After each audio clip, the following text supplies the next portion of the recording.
Why is the Kohinoor diamond considered both a priceless treasure and a symbol of endless conflict? Its story is not just about beauty or wealth, it's a saga of ambition, betrayal, and a curse that has haunted empires for centuries. Today, we unravel the dazzling yet dark journey of the world's most famous diamond, a stone that has sparked wars, toppled dynasties, and ignited international battles that rage on even now. Long before the world's most powerful empires even knew what a diamond was, India had already become the birthplace of these dazzling stones. Among all the gems that emerged from its rich soil, one would eventually rise above the rest, so rare, so mesmerizing that it would become the stuff of legend, the Kohinoor. But the story of this diamond doesn't begin with a simple discovery. Instead, it's wrapped in layers of myth, mystery, and ancient whispers that have echoed for thousands of years. Some say the Kohinoor's origins are lost in the mists of time, with stories that stretch back over 5,000 years. According to one popular legend, the diamond was first given by the mythical bear king Jambavan to Lord Krishna himself, a gift so precious that it was said to hold the power of the gods. Others claim that during the era of the Mahabharata, the diamond was known as the Sayamantaka Mani, a stone so powerful it could bring fortune or disaster to whoever possessed it. These tales, passed down through generations, have only added to the diamond's mystique, blurring the line between fact and fantasy. But the mystery doesn't end there. Some reports suggest the Kohinoor was found in the riverbeds of southern India nearly 3,200 years ago, its brilliance catching the eye of a lucky miner. Yet despite all the stories, no one has ever been able to pinpoint the exact moment or place where the Kohinoor first emerged. Historians and gemologists have searched for centuries, but the diamond's true origin remains one of history's most tantalizing secrets. What is certain, though, is that India was the world's only source of diamonds for centuries, and the Kohinoor quickly became the most coveted of them all. Its reputation grew not just because of its size or beauty, but because of the legends that clung to it, stories of divine gifts, ancient curses, and unimaginable power. Even in those early days, the diamond was more than just a stone. It was a symbol, a prize that rulers and conquerors would stop at nothing to possess. As the fog of legend slowly gave way to the first glimmers of recorded history, the Kohinoor began to step out of the shadows and into the hands of real rulers. Its earliest documented appearance is traced back to the powerful Kakatiya dynasty in the heart of southern India, around the 13th century. At that time, the region of Golconda was already famous for its diamond mines, but even among these treasures, the Kohinoor stood apart, its size and brilliance unmatched by anything the world had ever seen. The story goes that when the Kohinoor was unearthed from the depths of the Kolar mines, it was immediately recognized as something extraordinary. In those days, any object of immense value was considered the rightful property of the king, and so the diamond was presented to the Kakatiya ruler. Legend has it that the king was so captivated by its beauty that he had it set in the left eye of the idol of his family goddess, Bhadrakali, believing it would bring divine protection and prosperity to his kingdom. The diamond's fame spread like wildfire, and soon whispers of its existence reached the ears of powerful rulers far beyond the borders of the Kakatiya realm. But with fame came danger. The Delhi Sultanate under the ambitious Alauddin Khilji was expanding its reach, and the tales of a diamond that could blind a man with its brilliance were too tempting to ignore.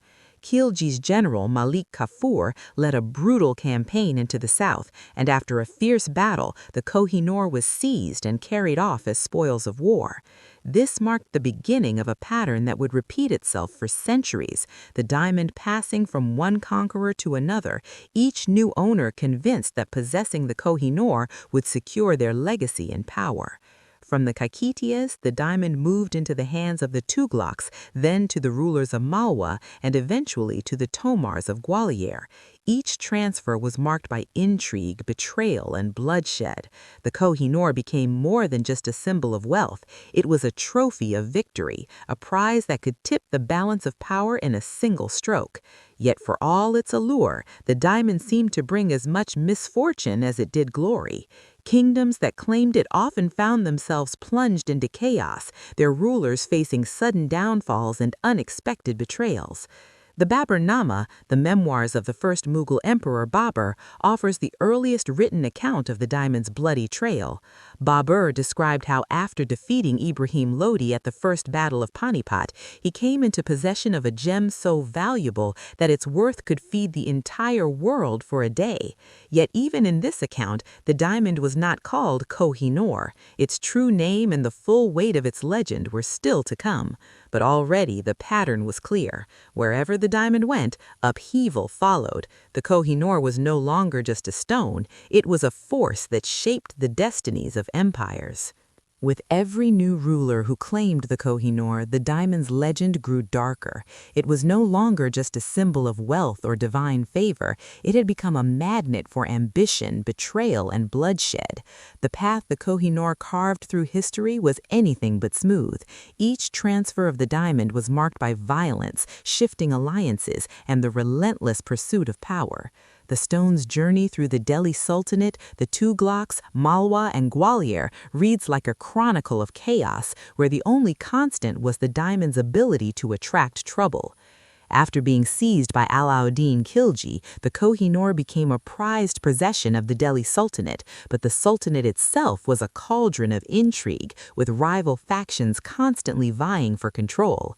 The diamond passed from Khilji to the Tughlaq dynasty, then to the rulers of Malwa, each time accompanied by stories of betrayal and sudden reversals of fortune. When Hoshang Shah of Malwa set his sights on neighboring kingdom of Gwalior, he believed that victory would bring him not just new lands, but also the legendary diamond. Yet fate had other plans. Defeated in battle, Hoshang Shah was forced to surrender the Kohinoor and all his treasures to the Tomar king Dongar Singh in a desperate bid to save his own life. The Baburnama, the memoirs of the first Mughal emperor Babur, offers the earliest written account of the diamond's bloody trail. Babur described how after defeating Ibrahim Lodi at the First Battle of Panipat, he came into possession of a gem so valuable that its worth could feed the entire world for a day. Yet even in this account, the diamond was not called Kohinoor. Its true name and the full weight of its legend were still to come. But already the pattern was clear. Wherever the diamond went, upheaval followed. The Kohinoor was no longer just a stone. It was a force that shaped the destinies of empires. As the Mughal Empire reached the height of its glory, the Kohinoor diamond found itself at the very center of a world defined by opulence, ambition, and ruthless power. The Mughal emperors were not just rulers, they were collectors of the extraordinary, and nothing captured their imagination quite like the Kohinoor. For them, the diamond was more than just a symbol of wealth. It was a statement of absolute authority, a talisman that seemed to promise both divine favor and earthly dominance. Shah Jahan, the emperor who would later build the Taj Mahal, was especially captivated by the Kohinoor. His love for beauty and grandeur was legendary, and he envisioned a throne that would outshine every other seat of power in the world. Thus, the Peacock throne was born, a masterpiece of artistry, encrusted with precious stones, gold, and at its pinnacle, the dazzling Kohinoor. It's said Shah Jahan spared no expense, pouring more resources into the throne than even the Taj Mahal itself. The diamond, set high above the other jewels, became the crowning glory of the Mughal court, a beacon that drew the eyes of every ambassador, rival, and would-be conqueror. But the Kohinoor's brilliance came with a shadow. The Mughal emperors who possessed it often found their reigns marked by turmoil and tragedy. Shah Jahan himself, after years of ruling from his magnificent throne, was overthrown by his own son Aurangzeb. The once great emperor was imprisoned, left to gaze at the Taj Mahal from afar, while Aurangzeb seized both the empire and the diamond. Even Aurangzeb, despite his cunning and strength, could not not escape the diamond's dark reputation. Obsessed with making the Kohinoor even more magnificent, he entrusted it to a master jeweler for recutting, a decision that ended in disaster. The diamond, once weighing an astonishing 793 carats, was reduced to a fraction of its former size. Furious, Aurangzeb punished the jeweler, but the damage was done. The Kohinoor's luster was forever changed, and so it seemed was the fate of those who sought to control it. The Mughal obsession with the Kohinoor was not just about its beauty or value. Whispers began to circulate that the diamond was cursed, that every ruler who claimed it would eventually face ruin. The evidence was hard to ignore. Babur, Humayun, Shah Jahan, and now Aurangzeb all had seen their empires fracture, their families torn apart, and their legacies stained by betrayal. The diamond's presence in the Peacock throne became a symbol of not just power, but of the peril that came with it. Yet despite the growing fear, the Kohinoor remained the ultimate prize. Foreign envoys and rival kings coveted it, and stories of the diamond's curse only made it more alluring. The Mughal court, once the envy of the world, became a stage for intrigue and suspicion.